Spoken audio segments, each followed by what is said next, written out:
হাসরের মাঠ সৃষ্টির শুরু থেকে শেষ অবধি সবাই একত্র হয়েছে বিচারের জন্য। এই ভয়াবহ দিনে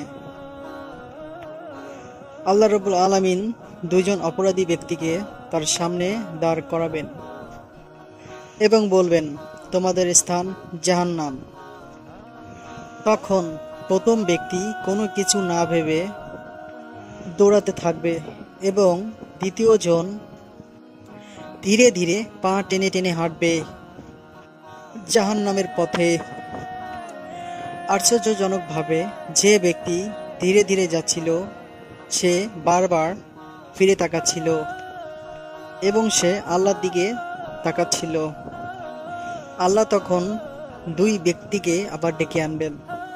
তখন জিজ্ঞাসা করবেন প্রথম ব্যক্তিকে, তুমি দৌড়ে কেন যাচ্ছিলে জাহান্নামের দিকে? সে বলবে, হে আমার রব,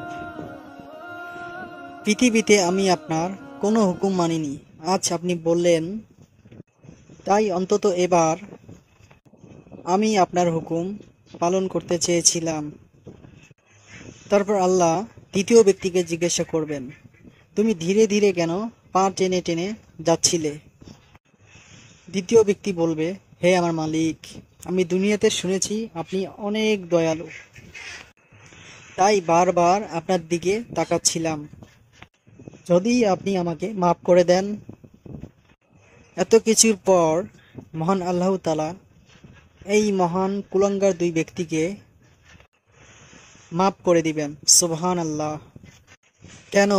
একজন ছিল আনুগত্য সত্যিকারের আর অন্যজন ছিল আশা আর বিশ্বাসে অটল। আল্লাহ তাআলার দয়া কার উপর কবে বর্ষিত হবে তা কেউ জানে না, কিন্তু যারা আশা রাখবে তাদের আল্লাহ নিরাশ করেন না। হে আল্লাহর ক্ষমা প্রত্যাশীরা, একবার সুবহান আল্লাহ লিখে যেও। আশা করি আমাদের আলোর পথ ইসলামিক চ্যানেলটি ভালোবেসে থাকলে এবং ইসলামিক ভিডিও ভালোবেসে থাকলে চ্যানেলটি সাবস্ক্রাইব করে সঙ্গে থাকবেন। ভিডিওটি একটি শেয়ার, একটি লাইক করতে ভুলবেন না। অবশ্যই কমেন্টে জানাবেন।